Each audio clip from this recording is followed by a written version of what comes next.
Estende as mãos para cá e vamos abençoar. Senhor Deus, essa peça falou muito com a gente, e nós cobrimos cada integrante desta peça. Queremos dizer, meu Pai, que o Senhor é o Senhor e Salvador de cada vida.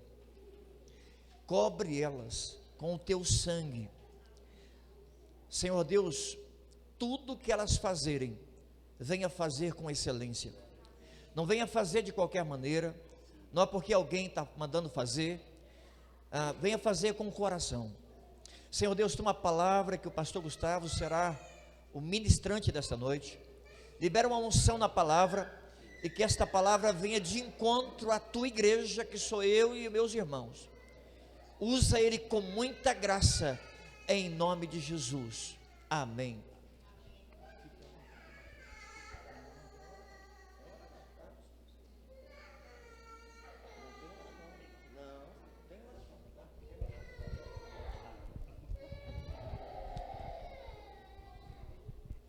Irmãos, a paz do Senhor Jesus, amém? Nós estávamos no Mato Grosso do Sul, né, pastor? E surgiu aquele pensamento: como que você vai num ambiente desse e não vê nenhum bicho? Né? Então nós pensamos assim, nós temos que levar um vídeo pelo menos de alguma coisa, né? Que você ir dentro de uma tribo indígena não vê nenhuma onça, né? Aí achamos lá uma iguana de plástico, e assim fizemos toda aquela conjectura ali, né? Tem um vídeo aí, né? Pois é. Nós temos uma história, né, pastor? Pastor José é um grande amigo, irmã Soninha, família. Eu sou muito grato a Deus. Quando eu recebi o convite, fiquei muito feliz. Estou muito feliz de estar aqui. Primeiro porque é um privilégio poder falar da palavra de Deus. Toda vez que eu sou chamado para falar da palavra de Deus, é um privilégio, é um motivo de alegria, né? É uma apresentação como essa, um louvor como esse. Todas as vezes que nós fazemos algo para Deus, é um privilégio, né? Um Deus tão grandioso, tão tremendo, e a gente poder adorar Ele, né, através dos nossos atos, através das nossas mãos, palavra, atitude, é tremendo. Que Deus venha abençoar toda a equipe. Foi tremendo, tremendo, né? Desde o momento que eu cheguei aqui, eu pude sentir a presença de Deus. Deus está aqui, amém? Louvado seja o nome do Senhor. Minha esposa e meus filhos não puderam vir, estão um pouco adoentados, né? Mas já estão bem, graças a Deus. Queriam estar aqui, mas mandaram um abraço. Trago um abraço do pastor Márcio para o pastor e toda a igreja, toda a família. Que Deus venha nos abençoar nessa noite. Irmãos, entenda bem.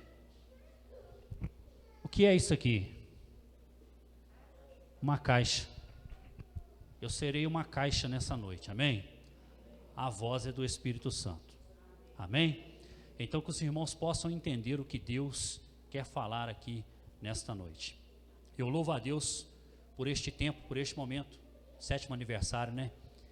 E já atravessamos muitos desertos, né, pastor? Junto. Glória a Deus por isso. Os desertos nos fizeram forte. E nessa noite eu quero falar sobre isso. Eu quero falar sobre perseverança, força, continuidade. Chegou até aqui, não pode parar, né, Lucas? Tem que continuar. Nós não podemos parar. O Senhor não nos chamou para um período de uma semana, de um mês, de um ano, de 7 anos. O Senhor nos chamou para a eternidade. Então nós estamos atravessando, nós estamos passando e temos que chegar lá. Amém? Louvado seja o nome do Senhor. Então vamos compartilhar na palavra do Senhor. Eu queria que você abrisse comigo em 2 Coríntios capítulo 4. Nós vamos começar a falar algo que o Senhor tem para a nossa vida. 2 Coríntios capítulo 4, vamos ler do 16 ao 18, e eu tenho certeza que Deus, Ele vai falar profundamente no seu coração, como Ele tem falado comigo, através dessa mensagem. O pregador, ele prega 2 mensagens, a que ele tem e a que ele procura, amém? Fora disso, sermões, fora disso são palestras, né? Mas aquilo que o pregador tem e aquilo que ele procura é a mensagem que vem do trono. Então nessa noite eu quero compartilhar com você aquilo que Deus colocou no meu coração. 2 Coríntios capítulo 4, versículo 16 ao 18, olha só que tremendo que Deus tem para nós aqui nessa noite. Todos encontraram? Por isso não desfalecemos, mas ainda que o nosso homem exterior se corrompa, o interior, contudo, se renova de dia em dia. Olha só que interessante, 17. Porque a nossa leve e momentânea o quê? Tribulação produz para nós um peso eterno de glória muito excelente. Olha o 18 agora. Não atentando nós nas coisas que se veem, mas nas que não se veem, porque as que se veem são temporais e as que não se veem são eternas. Amém? Coloca a mão no seu coração. Espírito Santo, é o Senhor quem prega, quem interpreta, quem traduz, quem traz a revelação. O Senhor é o condutor da igreja, é quem revela. Abre, Senhor, os nossos corações ao entendimento, a nossa mente, que possamos compreender tudo que o Senhor tem a nos dizer aqui nessa noite.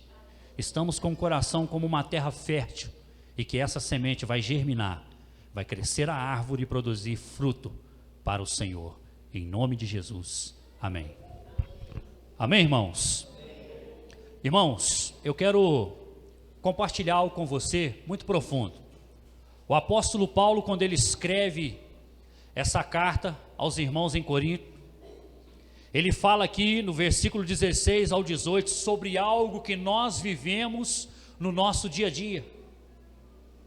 Ele fala sobre algo profundo que nós vivemos no nosso dia a dia, e digo mais, muitas coisas que nós passamos no nosso dia a dia tende a nos fazer parar, tende a nos fazer desanimar. Quando eu vi essa apresentação aqui, eu falei assim, olha como as coisas de Deus funcionam, olha como se encaixa o reino de Deus. Quando o apóstolo Paulo escreve assim, olha, por isso não desfalecemos, mas ainda que o nosso homem exterior se corrompa, o interior se renova dia em dia. Ainda que o nosso homem exterior venha a envelhecer, do estágio de criança, adolescente, jovem, adulto, idoso, ele falou que ainda que o nosso homem exterior se corrompa, possa cometer algo errado, o interior se renova dia após dia. No 17 ele fala, porque a nossa leve, olha só a consequência, quando ele fala no 16, no 17 ele fala, porque a nossa leve e momentânea tribulação produz para nós um peso de glória e excelência. Às vezes, nós deixamos as coisas que nós passamos no dia a dia nos desanimar. Às vezes nós deixamos os intempéries, as setas malignas, os intentos do inimigo fazer com que nós venhamos desanimar. E Paulo está falando aqui que a tribulação que nós às vezes, entenda bem, grave isso. O peso da sua tribulação depende do peso da presença de Deus.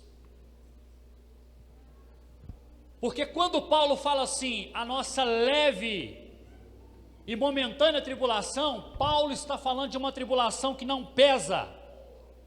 Paulo está falando de uma tribulação que não traz para ele vontade de recuar. Paulo está falando de uma tribulação que ela não é mais do que o Deus que ele serve. Então eu entendi que quanto mais de Deus você tem, menos peso de tribulação você carrega.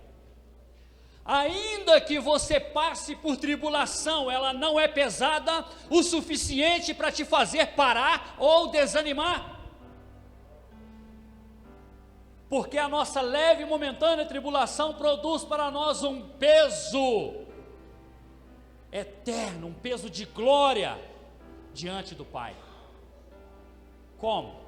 Versículo 18 ele fala: não atentando nós para as coisas que se veem, porque as coisas que se veem são passageiras, são temporais. Quantos de nós, às vezes, não pensamos em desanimar por causa das coisas temporais? Quantos de nós não pensamos em recuar por causa de coisas momentâneas? Quantos de nós, às vezes, que por conta de conversas mal faladas, por conta de mensagens mal interpretadas, não nos ofendemos e queremos voltar para trás, largar tudo, desanimar? Às vezes não falamos, mas entramos dentro da igreja com o coração apertado, desanimado, não querendo levantar a mão, não querendo cultuar, não querendo abrir a boca para louvar. Aí Paulo fala: não atentando nós para as coisas que se veem, mas nas que não se veem, porque as que se veem são passageiras e as que não se veem são eternas. Deixa eu compartilhar algo que eu vivi na minha vida com você. Pastoreando em Pedra Bonita, uma vez, uma pessoa deixou um recado numa rede social para outra pessoa, e ela chegou, falou ali nas redes sociais ali, atingindo aquela pessoa com palavras. Só que ela percebeu que aquela mensagem não foi lida. Ela ficou incomodada e falou: eu vou ter que ir lá e falar com ela para poder abrir o celular e ver a mensagem, o recado que eu mandei para ela. Ela não ficou satisfeita só em mandar, ela queria que fosse visto. Ela bateu na porta daquela pessoa. Depois você olha no seu Face aí a mensagem que eu te mandei. E quando aquela pessoa abriu a mensagem e viu a agressão em palavras que ela estava recebendo, ela correu na minha casa, bateu na minha porta e falou: pastor, a irmã fulana esteve na minha casa, mandou eu olhar uma mensagem no Facebook, e através daquela mensagem ela me deixou palavras ofensivas, e eu vim aqui pedir o senhor para ir lá conversar com ela e resolver esse problema. Aí eu virei para a irmã, falei com ela assim: olha, como que aconteceu? Ela falou: assim, assim, assado. Perfeitamente. Falei: olha, fica aqui em casa, a minha esposa vai coar um café, vai preparar um lanchinho, você vai tomar um café, e eu vou lá na casa dessa irmã falar com ela que ela não pode expor as verdades dos outros na internet. Na mesma hora ela levantou e falou: mas o que ela falou não é verdade. Eu falei: irmã, então eu não vou brigar por causa de mentira. Porque quando eu encomendo algo no Mercado Livre, ele chega lá em casa por conta do meu nome e endereço, correto? Aquilo que não remete o seu caráter e a sua pessoa, não é para você. Aquilo que não fala da sua personalidade, de quem você é, não é para você. Mas Paulo falou que nós não devemos atentar para essas coisas momentâneas, essas coisas passageiras, essas coisas que tendem a fazer o homem deixar-se levar para a tristeza, para o caminho errôneo. E lá em Provérbios capítulo 4, versículo 23, fala assim: sobre tudo o que se deve guardar, sobre tudo o que se deve guardar, guarda o teu coração, porque dele procede as saídas da vida. E o inimigo sabe que por muito tempo ele tentou fazer a igreja parar por perseguição. Por muito tempo ele tentou fazer a igreja parar por conta de quê? Pecado. Mas hoje ele está mudando a estratégia. E qual é a estratégia do inimigo? Atingir o coração. Porque o coração do homem, eu gosto sempre de frisar isso, o coração do ser humano é o volante do carro. Preste atenção, o pneu do carro, ele tem contato com o chão. Se tem um buraco ali na frente e o motorista pega o volante e vira o pneu para o lado do buraco, quem vai sofrer o impacto? O pneu. O coração é o volante, o nosso corpo é o pneu. Se o nosso coração é atingido, o nosso corpo sofre a consequência. A intenção do inimigo é acertar o seu coração, porque se ele acertar o seu coração, ele tira você do posicionamento. Olha só o que a Bíblia diz: o anjo do Senhor acampa ao redor daqueles que o temem e os livra. Em 1 Pedro 5:8 fala assim: o diabo, vosso adversário, anda bramando como leão. Ele anda onde? Ao derredor, bramando como leão, procurando a quem possa tragar. Vamos lá. Nós estamos no centro da vontade de Deus, amém? Você está no centro da vontade de Deus? Amém? Você está no centro da vontade de Deus. O anjo do Senhor acampa ao redor da sua vida. Ele está o quê? Ele está ao redor, ele está te guardando. A palavra do Senhor fala que o diabo, vosso adversário, está ao derredor. O anjo está ao redor e o diabo ao derredor, procurando a quem? Qual que é a palavra? Possa. Repita comigo: procurando a quem? Possa. Quando ele procura quem possa, ele está procurando uma permissão, uma legalidade.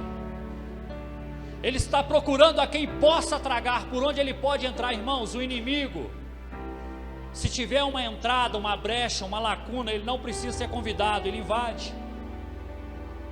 E a Bíblia fala que ele fica bramando como leão. E um dia eu pesquisei sobre isso, pastor José, isso é interessante.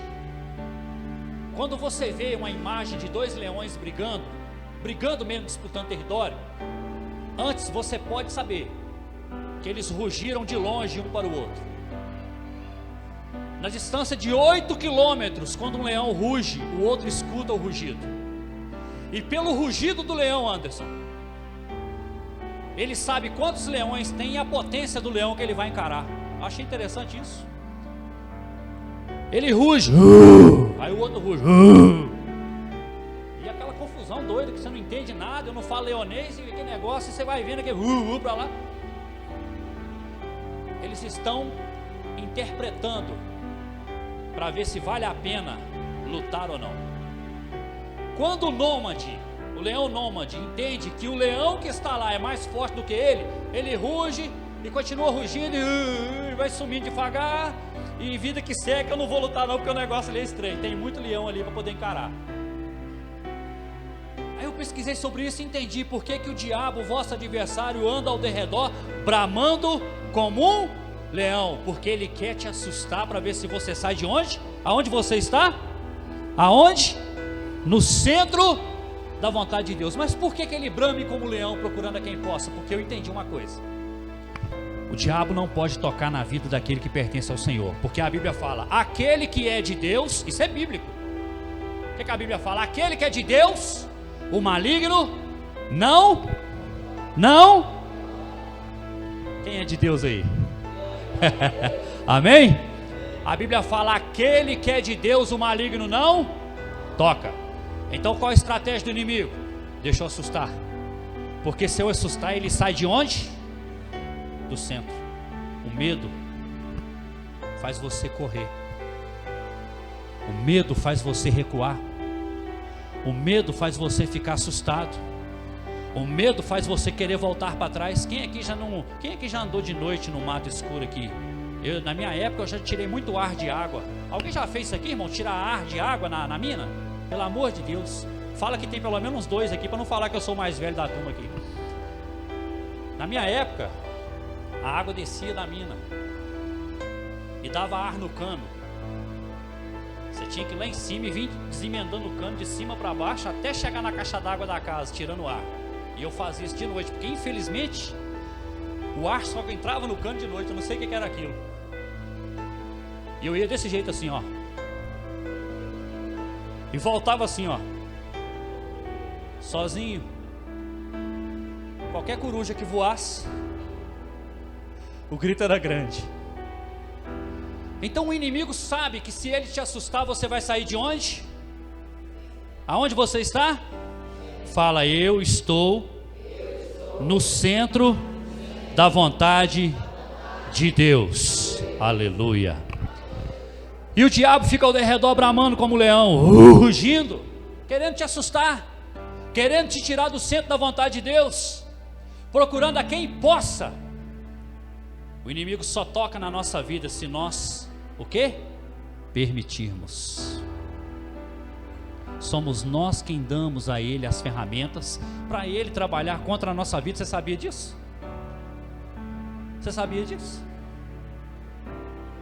Que somos nós quem damos para o inimigo a ferramenta para ele trabalhar contra nós? Por quê? Porque se eu estou no centro da vontade de Deus, ao redor da minha vida está o anjo, me guardando e protegendo. O próprio Senhor está ali me guardando. A Bíblia fala que aquele que é de Deus, o maligno não toca. Quando na Bíblia, vocês viram o diabo pegar o pescoço de Eva, segurou ela pelo pescoço e falou com ela assim: pega essa fruta, Eva, eu vou apertar seu pescoço, pega essa fruta, agora come essa fruta. Foi assim que ele fez? Como é que ele trabalhou com ela? Ele trabalhou com ela o que Tiago fala no capítulo 1: cada um é tentado pela sua própria cobiça.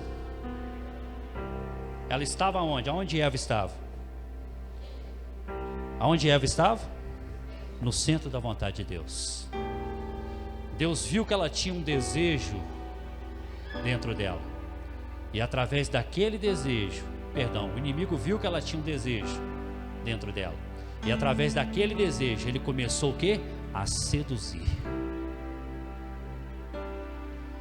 Ninguém sai da presença de Deus de hoje para amanhã não, irmãos. Ninguém desanima na obra de Deus de hoje para amanhã não. O leão vai rugindo ao teu redor, ele fica tentando te assustar, ele fica tentando te incomodar, ele fica tentando fazer você querer recuar, e muitas das vezes ele usa pessoas.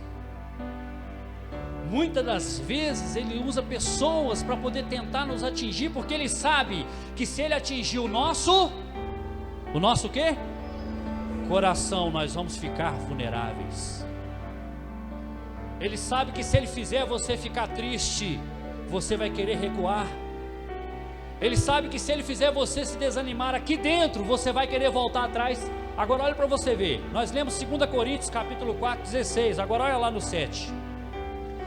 Vou ler para você, ó. Temos porém esse tesouro em vaso de barro, para que a excelência do poder seja de Deus e não de nós. Versículo 8 e 9 diz assim: em tudo somos atribulados, mas não angustiados, perplexos, mas não desanimados, perseguidos, mas não desamparados, abatidos, mas não destruídos. Olha o que o apóstolo Paulo está falando aqui.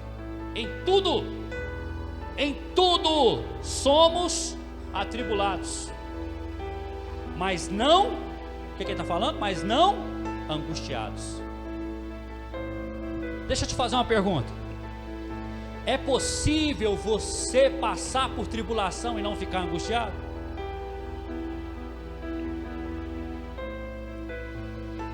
É possível nós enfrentar os intempéries da vida e não sentirmos tristeza às vezes?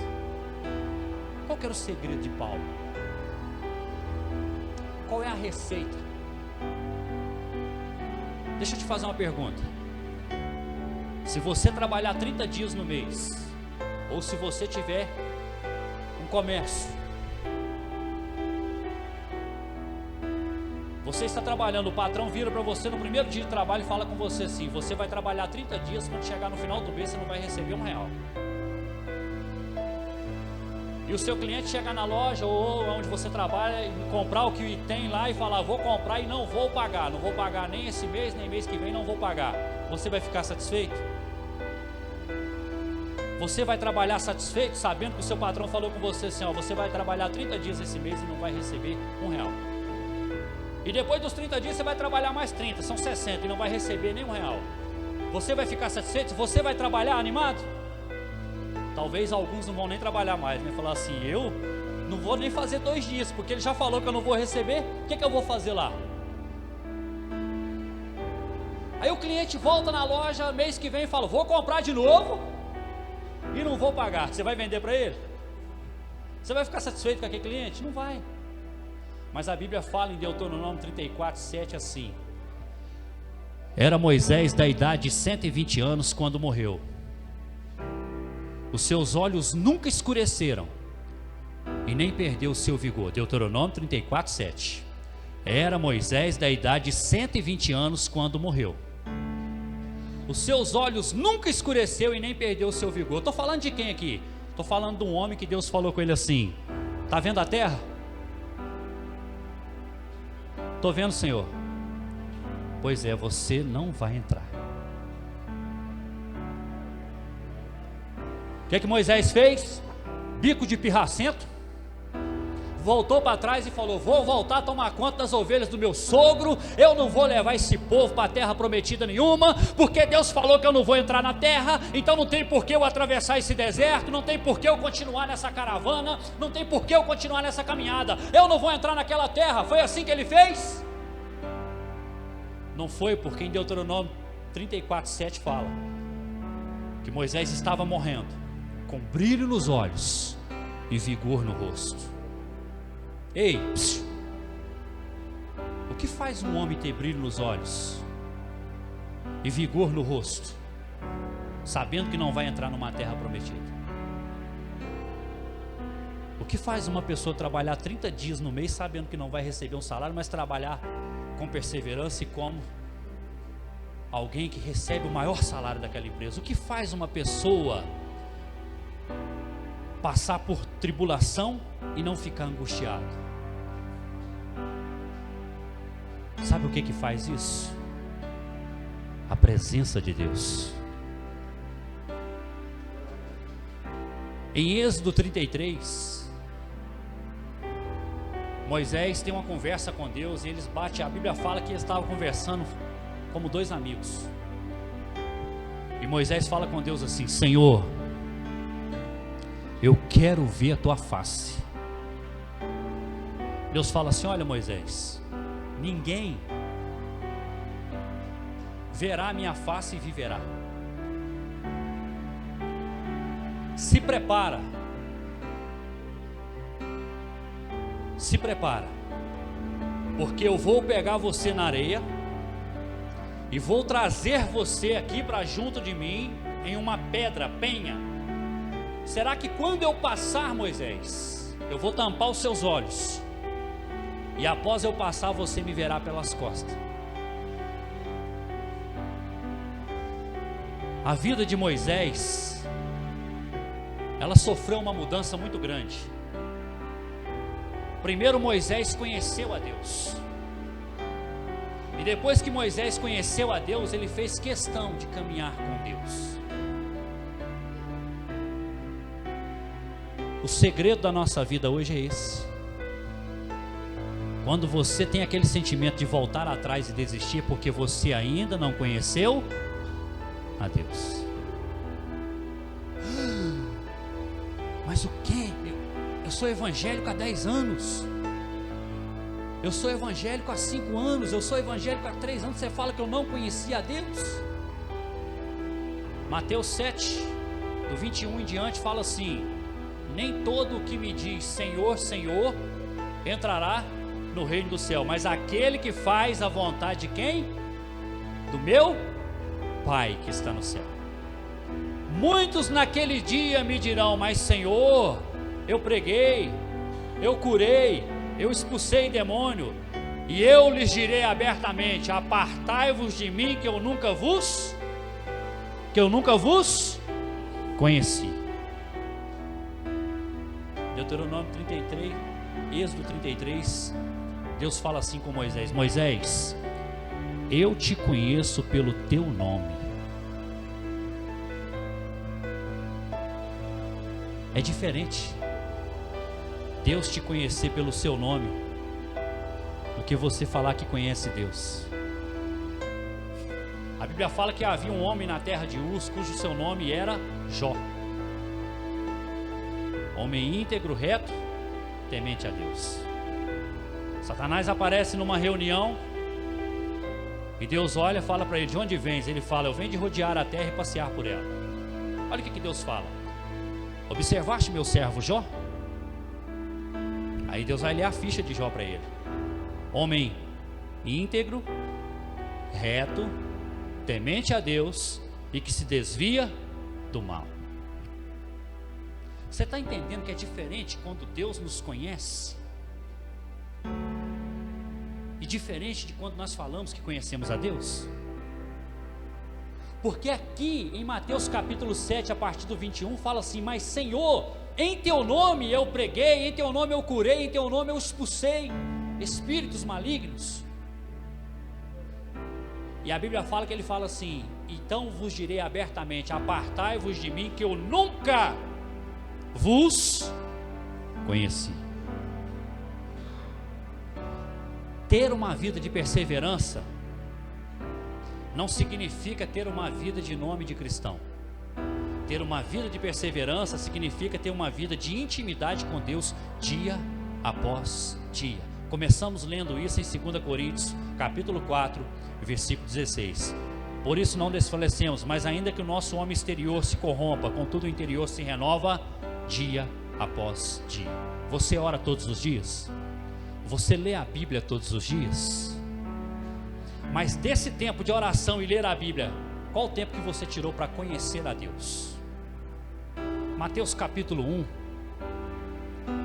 a Bíblia fala que Maria esteve grávida, e ela contou para José o assunto.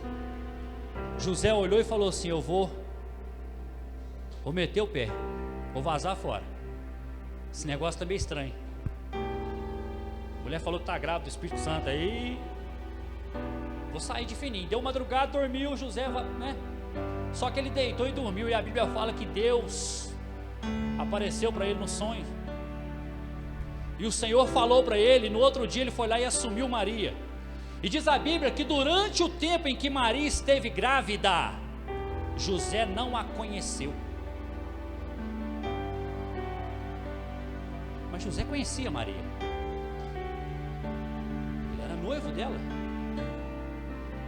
ele se casou com ela. Como que a Bíblia então fala que José não a conheceu? Aí eu fui entender a profundidade desse conhecer. É porque ele assumiu ela como esposa, ele se casou com ela, e naquele momento ele não teve lua de mel, ele não teve contato físico, ele não teve relacionamento, intimidade com ela. Então ele não a conheceu intimamente. E nesse ponto eu entendo que conhecer a Deus não é falar eu conheço a Deus como Jó antigamente, de ouvir falar. Conhecer a Deus significa relacionamento, intimidade, dia após dia. Moisés estava lá no Egito e joga o cajado e virou cobra. Ele joga o cajado, a cobra dele mata do outro lá, e pegou o cajado de novo e toca na água, e praga dali, e tira a praga, e põe praga e tira a praga. E depois ele sai e toca no mar, o mar abre e o povo atravessa seco. E depois ele vai e clama a Deus, o maná vem do céu, ele toca na rocha, a água sai. E Deus sempre mandando providência, e ele vendo o poder de Deus através de coisas, ele vendo o poder de Deus. Só que Moisés entendeu que operação de milagre, que dom é diferente de presença. Eu posso entregar para você uma enxada, e você pode pegar a minha enxada para trabalhar na minha terra, no meu terreno, e ir trabalhar com a minha enxada no terreno do outro. Eu posso deixar com você uma enxada para você trabalhar nas minhas terras, mas você pode pegar a enxada que eu te emprestei e trabalhar no terreno do pastor José. Porque dons são ferramentas que Deus entrega para cada um de nós. Agora, onde você vai trabalhar com ela é que faz a diferença. E existe uma diferença que pouca gente consegue nivelar e interpretar: a diferença de dom e fruto. Porque a Bíblia fala que você não vai ser conhecido pelo dom, você não vai ser conhecido pela roupa, você não vai ser conhecido pelo jeito de andar, você vai ser conhecido pelo fruto. E a Bíblia fala que o fruto não é seu, o fruto é do Espírito. Nós seremos conhecidos pelo fruto. E a parábola que o Senhor promove sobre o semeador, ele fala sobre os tipos de terreno.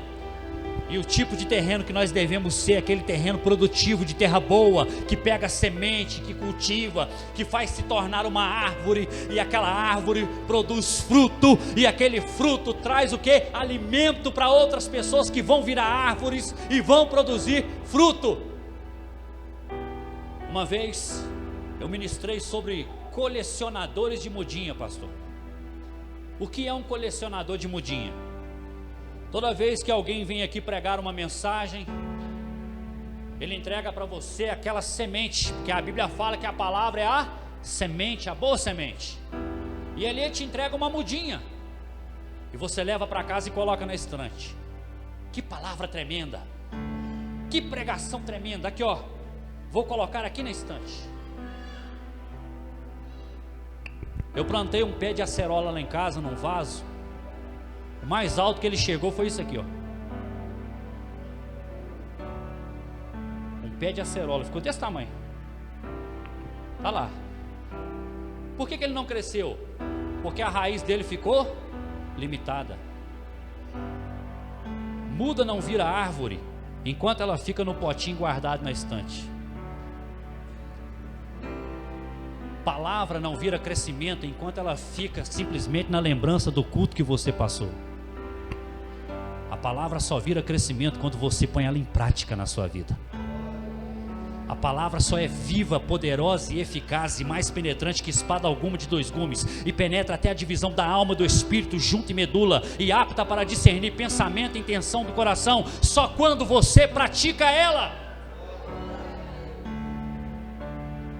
Essa é a diferença daquele, porque a Bíblia fala assim: nós não somos dos que retrocedem. Por que nós não somos dos que retrocedem? Porque nós sempre andamos para frente, obedecendo a palavra e cumprindo ela na nossa vida. É isso que nos dá força. Tem como a palavra de Deus ser mentira na boca de alguém? Tem. Tem. Sabe que tem? Quando que a palavra de Deus é mentira na boca de alguém? Quando Deus fala para não mentir, a pessoa mente e fala da palavra de Deus. A palavra de Deus na boca daquela pessoa é mentira. É um falso profeta. Lembra quando Elias foi para o ribeiro de Querite?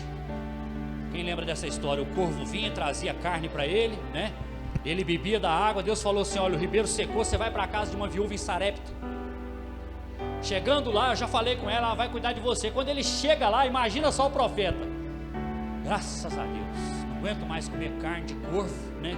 Dada pelo corvo, e beber água. Graças a Deus, eu vou comer um arroz com feijão, um torresminho frito. Vou comer um negócio diferente. Casa da roça, né? Macarronada. Chega lá, ele olha para a cara da viúva. Aí ele: prepara um bolo para mim. Ela: bolo? A única farinha que eu tenho ali é para fazer um bolo para eu e meu filho comer, e nós vamos morrer. Imagina o profeta olhando para Deus, né?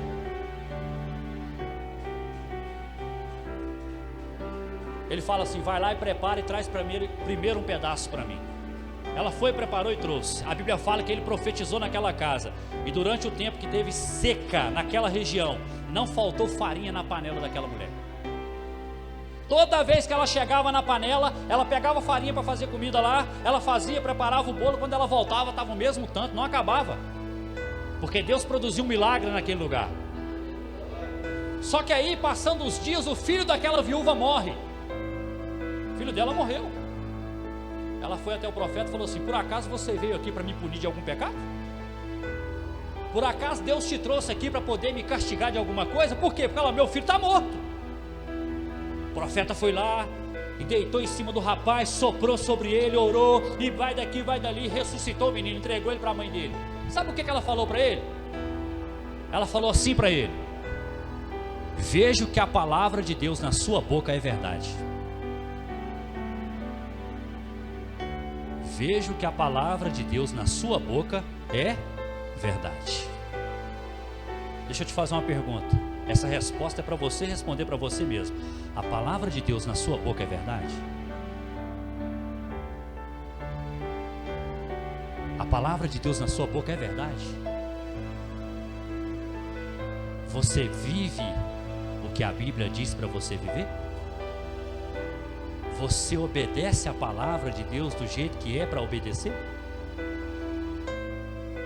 Esta é a resposta de muitos porquês na nossa vida. Por que que pessoas desanimam? Por que que pessoas desviam? Por que que pessoas param a caminhada? Porque ainda não conheceram. Não conheceram o Senhor. E conhecer ao Senhor leva você a ser forte. Conhecer ao Senhor leva você a romper barreiras e dificuldades. Você quer ver um exemplo? Pode abrir comigo, abra sua Bíblia comigo, por favor. Em Lucas capítulo 6. Lucas capítulo 6. No versículo 46 em diante. Olha o que o Senhor Jesus está falando aí. Eu vou ler para você para poder adiantar. Por que me chamais Senhor, Senhor, e não fazei o que eu vos digo? Olha só que interessante essa palavra. Por que me chamais Senhor, Senhor, e não fazei o que eu vos digo? Qualquer que vem a mim e ouve as minhas palavras e as observa, eu vos mostrarei a quem é semelhante. No 48 ele fala: é semelhante ao homem que edificou uma casa, cavou e abriu bem fundo, e pôs os alicerces sobre a rocha.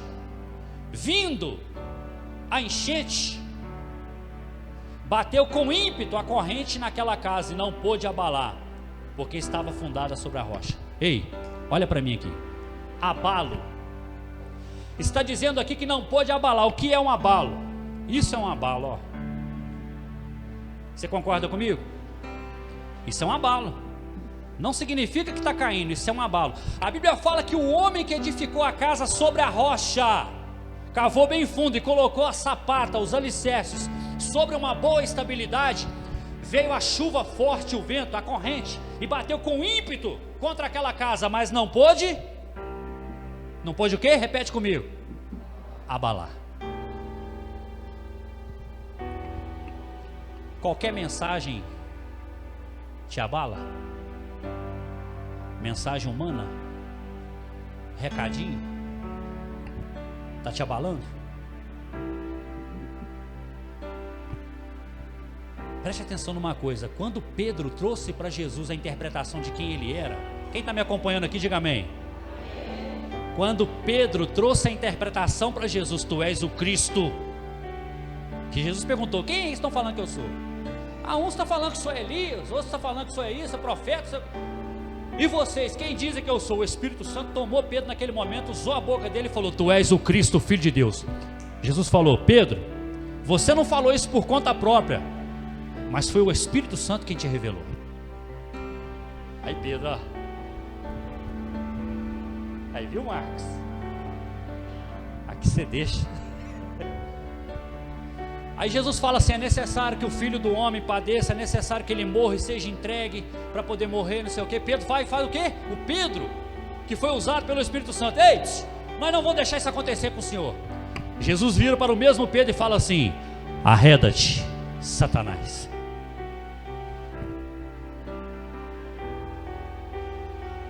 Olha o que Jesus fala para o inimigo: você não fala das coisas que são de Deus, mas das coisas que são dos homens.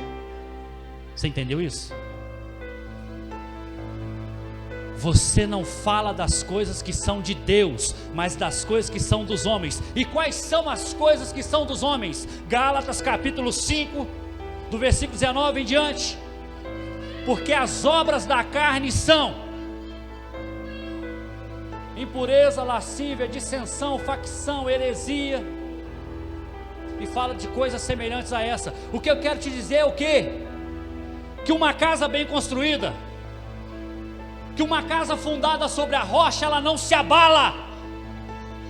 E se você está tendo a sua estrutura abalada, é porque precisa de cavar mais.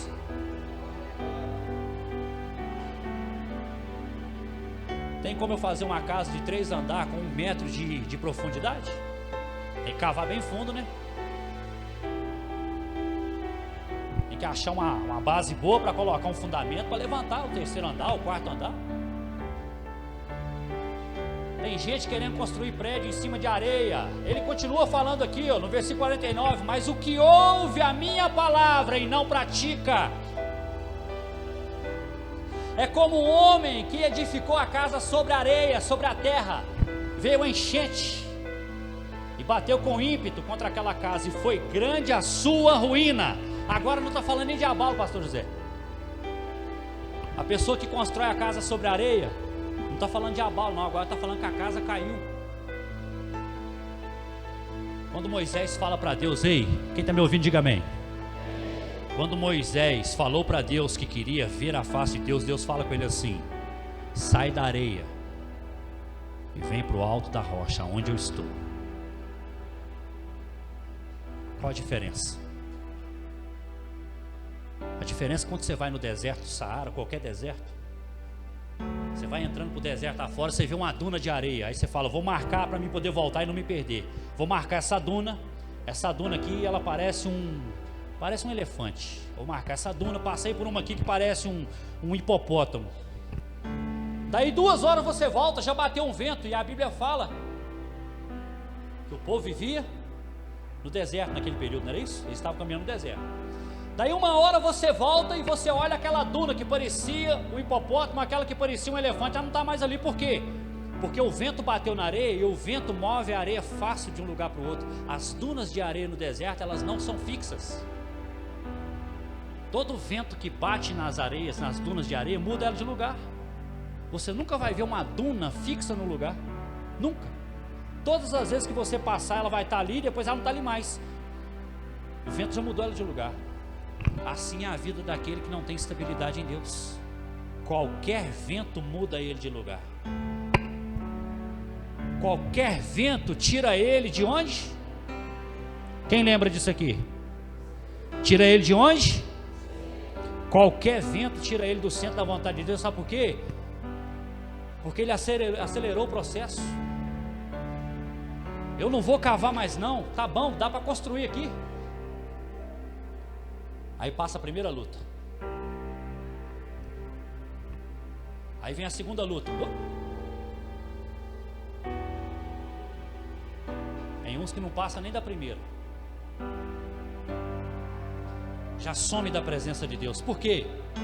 Porque não tinha alicerce, não tinha fundamento. Você pode até andar no deserto como Moisés, mas ter a sua vida estabilizada em Deus. Você pode até estar nessa terra passando por tribulação, como Paulo falou, em tudo somos atribulados, mas não angustiados. Ele não está falando que você não ia ficar angustiado por causa de uma tribulação que você ia passar, não. Ele estava falando que você não ia ficar na tribulação, é diferente. Você passar por um momento de tribulação e ficar angustiado é diferente do você passar por um momento de angústia e vencer aquela angústia e continuar perseverando na presença de Deus. Quem constrói a casa sobre a rocha não tem a sua vida abalada. Ah, que eu vou largar tudo porque eu cumprimentei o irmão do outro lado da rua. Você acredita que ele fez como que não me viu? Nunca mais cumprimento ele. Não volto na igreja mais. O pastor passou de moto e nem me viu. Às vezes não viu mesmo. Né, pastor? Quantas vezes? Nossa. Irmãos, eu ando na rua. Pai do Senhor, pastor. Eu olho, Pai do Senhor. Não lembro quem que é. Porque a gente conhece muita gente. A gente é visto por muita gente, mas não conhece todo mundo. E às vezes as pessoas hoje, elas estão mudando de lugar na presença de Deus, saindo da presença de Deus, não tendo perseverança na presença de Deus, sabe, por falta de estabilidade em Deus. Como esse teatro falou aqui, distração hoje tem sido a ferramenta do inimigo. Nós temos que tomar cuidado com as mensagens das redes sociais, aquelas mensagens. Esses dias minha menina falou, engraçado, pai, eu estava vendo um vídeo em uma rede social, E o cara falou algo tão profundo, diz ela, que pegou o versículo que ele falou e foi lá na Bíblia, não tinha nada a ver com o que ele havia falado. E tem muita gente fazendo assim, é mesmo, não, e não vai para a Bíblia, não ora mais. Fez aqui 1 metro de buraco, já colocou os alicerces e vida que segue. Aí vem um vento e abala a vida daquela pessoa. Poxa vida, depois que eu conheci a Deus, as lutas aumentaram. Ei, não é a mesma Bíblia que eu conheço, porque a Bíblia que eu conheço, Paulo está falando assim, olha para você ver que interessante, dentro da palavra de Deus, na Bíblia que eu conheço, Paulo ele diz assim, ó, em tudo somos atribulados, mas não angustiados, perplexos, mas não desanimados, perseguidos, mas não desamparados, e abatidos, mas não destruídos. Tem gente que tem medo de buscar a Deus por causa da luta que vai enfrentar. Tem gente que tem medo de entrar num projeto de busca com Deus com medo da luta que vai enfrentar. Eu não. Se eu começar a buscar, o inimigo vai levantar contra a minha vida. Ei, deixa eu te contar um negócio interessante. Tinha um muro e a pessoa estava em cima do muro. E os anjos, estou conjecturando, tá, irmãos? Isso aqui não é nem revelação e nem Bíblia não, tá? E os anjos gritavam com ele assim, sai do muro, pula para cá, sai do muro. E o inimigo bem tranquilo, sentado, só assistindo. Aí a pessoa que estava em cima do muro falou assim, ei, os anjos estão pelejando comigo aqui para me pular para lá, e você está sentado aí tranquilo, por quê? Ele falou, porque o muro é meu.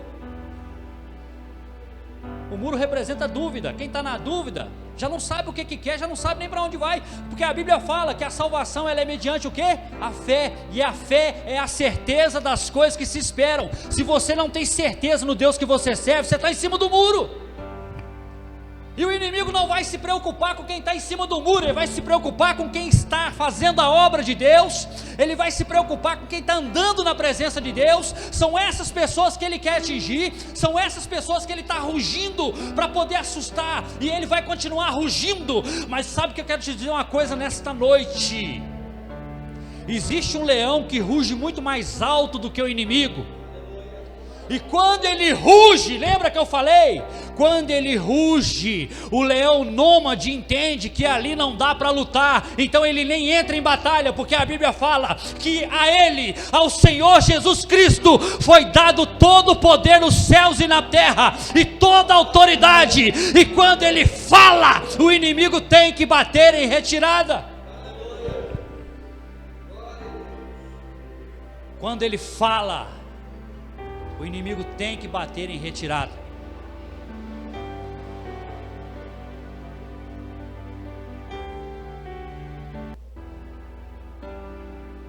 Você conhece a Deus?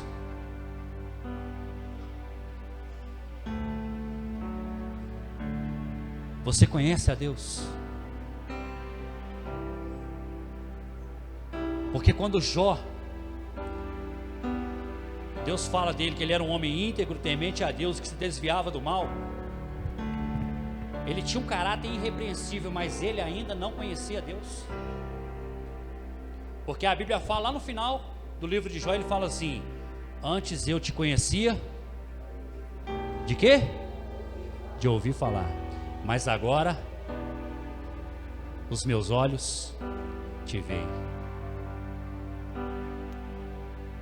Talvez você até hoje já conheceu Deus de ouvir falar dali, de ouvir falar daqui, de um testemunho dali, mas você não teve a sua experiência com Deus. Sabe por quê? Porque não se funda uma casa em alicerce raso, não se constrói uma família em um alicerce raso. Muitos casamentos estão sendo quebrados, sabe por causa de quê? Por falta de alicerce. Não tem profundidade em Deus. E quando você tem profundidade em Deus, você quer ver um exemplo? O cara chega em casa do trabalho, isso é uma palavra para casais. O cara chega em casa do trabalho cansado, a mulher fala assim: você podia trocar aquela lâmpada. Já vem, pelo amor de Deus, trabalhei o dia inteiro. Outro dia, sábado, eu mexo com aquela lâmpada. Aí o colega bate lá: Ô rapaz, você podia me ajudar? Estou com um caminhão de tijolo para descarregar ali, você não quebra o gás não? Vamos lá, ué.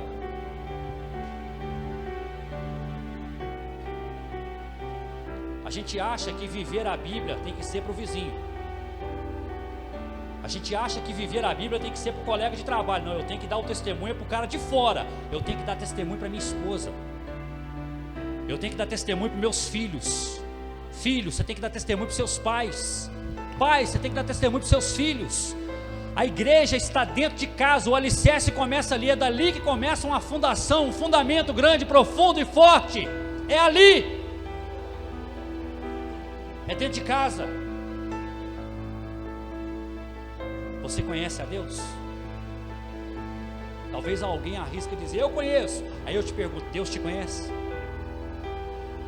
Porque a Bíblia fala, pelo fruto, quem lembra?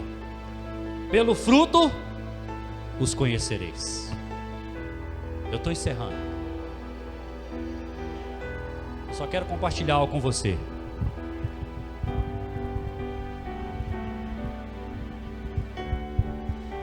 Imagina você saindo de manhã para trabalhar. Eu creio que muitos fazem isso aqui. Quem aqui quando levanta não dá uma olhada no espelho, dá uma lavada no rosto, né, escovar o dente ali? A gente olha no espelho, não olha? Todo mundo aqui eu creio que olha no espelho. Quando não olha, pega até hoje em dia celular, né, coloca na selfie ali, olha. Lava o rosto, as mulheres, né? Agora imagina você levantando de manhã para se arrumar. Na hora que você bate o olho no espelho, Lucas, aí você vê o rosto do pastor José. Na hora que o pastor José bate o olho no espelho, ele vê o rosto do Sandrinho. E o susto que a gente leva, porque você saiu da cama, você sabe que você é você, mas quando você olha no espelho, não é você, ué. Não sou eu. Preste atenção nisso agora, isso aqui é para poder ficar no seu coração.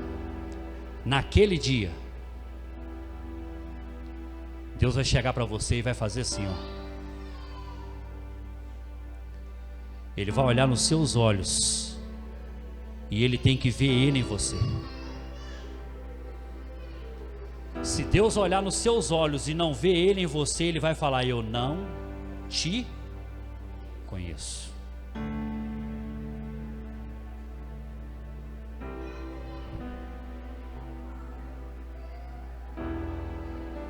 Lembre disso, eu tenho certeza que amanhã de manhã, quando você levantar e for escovar o dente, você vai lembrar disso. Então, fica a dica. Olha para a sua imagem no espelho e lembra.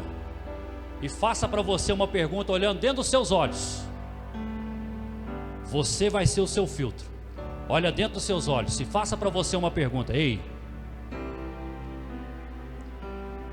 será que você está preparado para ir para o céu hoje se Jesus voltar? Você vai olhar dentro dos seus olhos no espelho e vai perguntar para você mesmo: você está preparado para ir para o céu hoje se Jesus voltar? E a resposta você mesmo vai te dar. Se você tem que cavar mais fundo ou se o tanto que você cavou está bom. A partir de hoje, muitas pessoas vão começar a filtrar o sentimento aqui. Quando você começar a se sentir abalado por alguma coisa, você vai entender: eu preciso de orar, eu preciso de buscar mais. Nós queremos culpar as pessoas que estão nos magoando e nos chateando. Queremos colocar a culpa em alguém. Fulano fez isso comigo. Não, opa, se eu estou sentindo isso é porque eu ainda estou fraco. Eu preciso de afundar mais em Deus. Eu preciso de ser mais forte. Ah, então eu não vou sentir nada. Não, você vai sentir, porque você não é um boneco. Você só não vai ficar preso naquele sentimento. Porque se você se prender naquele sentimento, a rede do inimigo está armada. Ele vai te tirar da presença de Deus. Amém? Amém? Quem entendeu, diga amém. Glória a Deus. Para finalizar agora, lembra do centro da vontade de Deus? Você está no centro. O inimigo está rugindo. Quais são as ferramentas? Isso aqui é para finalizar, amém? Quais são as ferramentas que nós damos para o inimigo para ele trabalhar contra a nossa vida. Repita comigo, Gálatas, capítulo 5, versículo 19 em diante. As obras da carne. Não tem por que você sair daqui, amém? Não entregue as ferramentas para o inimigo lutar contra a sua vida, porque somos nós quem damos permissão para ele entrar. Ele não entra se não tiver brecha, ele não entra se não tiver porta, ele não entra se não tiver janela, ele só vai entrar se tiver porta aberta, se tiver uma greta, uma rachadura. Enquanto você estiver ali com a sua vida fixada em Deus, o inimigo não toca.